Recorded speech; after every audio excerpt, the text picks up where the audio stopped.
Hey people, welcome to the new video of vector calculus. पिछली videos में vector calculus के basics और operations को बहुत अच्छे से पढ़ लेने के बाद आज हम छोटे छोटे से बहुत ही इम्पॉर्टेंट टॉपिक करेंगे, दैट इज़ कर्ल, डाइवर्जेंस और ग्रेडियंट। यूजुअली जो इम्पॉर्टेंट टॉपिक्स होते हैं वो मुश्किल होते हैं, लेकिन आज ऐसा कुछ भी नहीं है। आज हमारे इम्पॉर्टेंट टॉपिक्स कर्ल, डाइवर्जेंस और ग्रेडियंट बहुत ही सिंपल हैं। तो स्टार्ट करते हैं एक बेसिक पॉइंट से।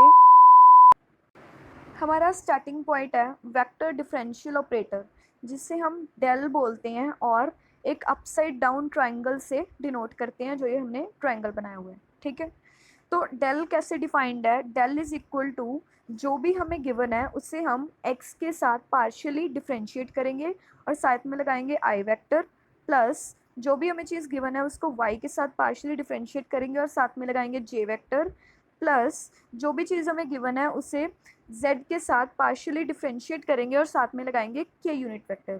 डेल का अपने आप में कोई मीनिंग नहीं है। डेल का मीनिंग तभी बनता है जब वो किसी चीज़ के साथ लगा होता है, किसी वेक्टर के साथ या किसी स्केलर के साथ लगा होता है। ठीक है, लेकिन यहाँ पे डेल की डेफिनेशन बताना बहुत ज़रूरी था, क्योंकि हम ग्रेडियंट, डाइवर्जेंस, कर्ल तीनों में डेल को पढ़ेंगे। तो देखते हैं कि डेल को किसी फंक्शन पे कैसे अप्लाई करते हैं।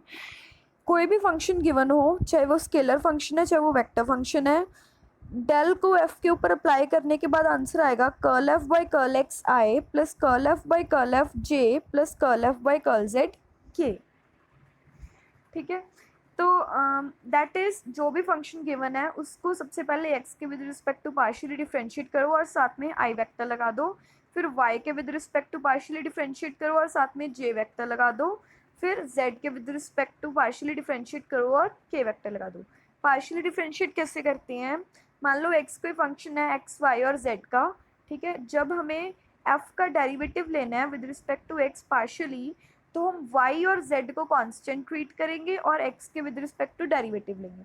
सिमिलरली जब हम del F by del y find करेंगे तो x और z को कांस्टेंट की तरह ट्रीट करेंगे, और जब del f curl F by curl z find करेंगे तो x और y को कांस्टेंट ट्रीट करेंगे। जैसे एक फंक्शन गिवन है f x square plus x y plus y Z square, ये एक स्केलर फंक्शन है, इसके ऊपर हमें डेल अप्लाई करना है, तो curl F by curl x find करना पड़ेगा। एक्स स्क्वायर का डेरिवेटिव आ गया 2x। जब एक्स वाई की बात करेंगे तो y एक कांस्टेंट है, उसे ऐसे ही रख देंगे, और x का डेरिवेटिव आ गया with respect to x 1। Y Z square दोनों कांस्टेंट है, कांस्टेंट का डेरिवेटिव क्या होता है? 0। तो curl F by curl X आ गया 2x plus Y. Curl F by curl Y find करते हैं, एक्स स्क्वायर का डेरिवेटिव हो गया 0। क्यों? क्योंकि जब अब हम f के with respect to partially differentiate कर रहे हैं तो x कांस्टेंट ट्रीट होगा, y के विद रिस्पेक्ट टू हम पार्शियली डिफ्रेंशिएट कर रहे हैं। ठीक है, x y का क्या होगा? टर्म बाय टर्म करते जाएंगे। x कांस्टेंट है एज इट इज और y का आ जाएगा 1। y z स्क्वायर का क्या आएगा? z स्क्वायर कांस्टेंट है एज इट इज और y का 1। So curl F by curl y आ गया x plus Z square. Similarly curl F by curl z भी आ जाएगा 2yz। तो हमारा डेल एफ क्या बन गया? जो curl F by curl x आया था 2x प्लस वाई, उसके साथ आई लगा दिया, प्लस जो curl F by curl y आया एक्स प्लस जेड स्क्वायर, उसके साथ जे लगा दिया, प्लस जो curl F by curl z आया 2yz, उसके साथ के लगा दिया। So we have 2x plus y i plus x plus Z square j plus 2yz k. ठीक है, तो जब हम ऐसे किसी भी स्केलर के ऊपर डेल अप्लाई करते हैं तो जो आंसर आता है उसे हम बोलते हैं gradient of f. F del f क्या होता है? Gradient of f, provided that f is a scalar. तो एक क्वेश्चन करते हैं ग्रेडियंट का। जैसे हमें गिवन है कि gradient, find the gradient of a scalar field f is equal to x y z and evaluate it at the point 1 2 3। पहले तो सिंपली हम ग्रेडियंट फाइंड करेंगे डेल एफ के साथ, फिर पॉइंट की बात करते हैं। फंक्शन हमें क्या गिवन है? X y Z. तो सबसे पहले फंक्शन को पार्शियली डिफरेंशिएट करते हैं विद रिस्पेक्ट टू एक्स। जब एक्स के विद रिस्पेक्ट टू किया तो वाई और जेड कॉन्स्टेंट्स है, वो एज इट इज आ जाएंगे, और एक्स का एक्स के विद रिस्पेक्ट टू डेरिवेटिव क्या होगा? 1। So we get 1 into Y into Z, that is Y Z. तो हमने यहाँ पे लिख दिया वाई जेड और I cap as it is. ठीक है, similarly del F by del Y में वाई कॉन्स्टेंट, वाई का डेरिवेटिव कर देंगे 1 और एक्स और जेड कॉन्स्टेंट है, we get Y X Z, और curl F by curl Z आएगा एक्स वाई। हम इसे del F by del Z भी बोल सकते हैं, curl F by curl Z भी बोल सकते हैं। दीज आर डिफरेंट नोटेशंस और pronunciations for the partial derivative, ठीक है। तो हमारे पास ग्रेडियंट की वैल्यू आ गई y z i plus x z j plus x y k. तो ये ग्रेडियंट निकल गया स्केलर फील्ड का। अब एक पर्टिकुलर पॉइंट पे कैसे फाइंड करेंगे? पॉइंट हमें क्या गिवन है, 1,2,3, दैट इज एक्स की वैल्यू हम फाइंड पुट कर देंगे 1, वाई की 2 और जेड की 3। जो हमारा आंसर निकला है, पहले है वाई जेड आई, वाई की कितनी है 2 और जेड की कितनी है 3, 2 इंटू 3 6 हो गया, 6 आई। फिर आगे है x z J, that is 1 into 2 जे, 2 जे। और आगे है एक्स वाई के, यहाँ से x की वैल्यू 1 है और y की वैल्यू 2 है, सो वी गेट 2k। तो हमारे पास आंसर आ गया 6i plus 2j plus 2k, जिससे कि हम अपने कोऑर्डिनेट्स की फॉर्म में, वेक्टर फॉर्म में लिख सकते हैं 6, 2, 3। So that's it for gradient. अब देखो, हमने बोला कि जो डेल है उससे जब हम स्केलर फील्ड पे अप्लाई करते हैं तो हमारे पास ग्रेडियंट आ जाता है। लेकिन ज़रूरी थोड़ी ना कि डेल सिर्फ स्केलर फील्ड पे ही अप्लाई हो सकता है, डेल तो वेक्टर फील्ड पे भी अप्लाई हो सकते हैं।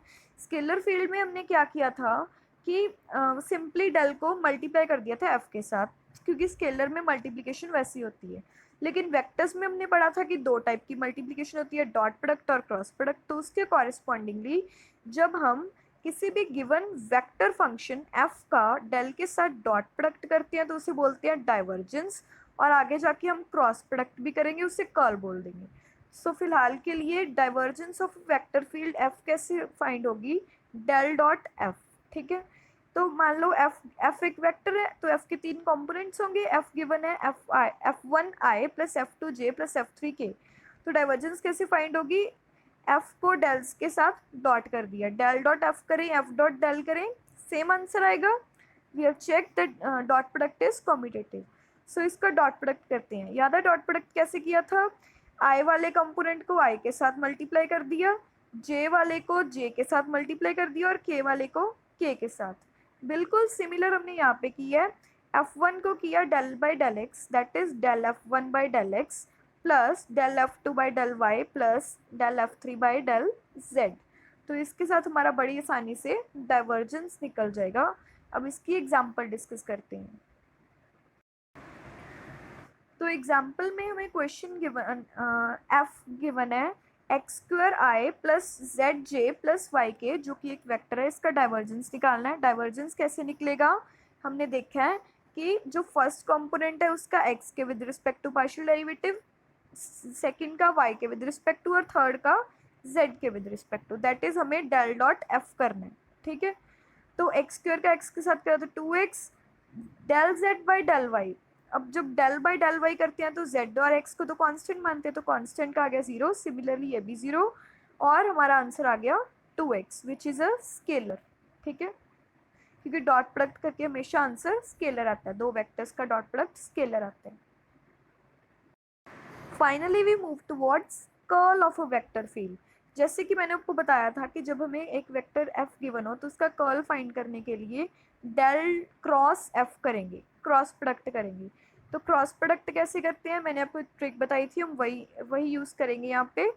f1i f2j f3k हमें एक वेक्टर गिवन है और डेल क्रॉस f करना है। डेल क्या था, curl by curl X I, curl by curl Y J plus curl by curl Z के।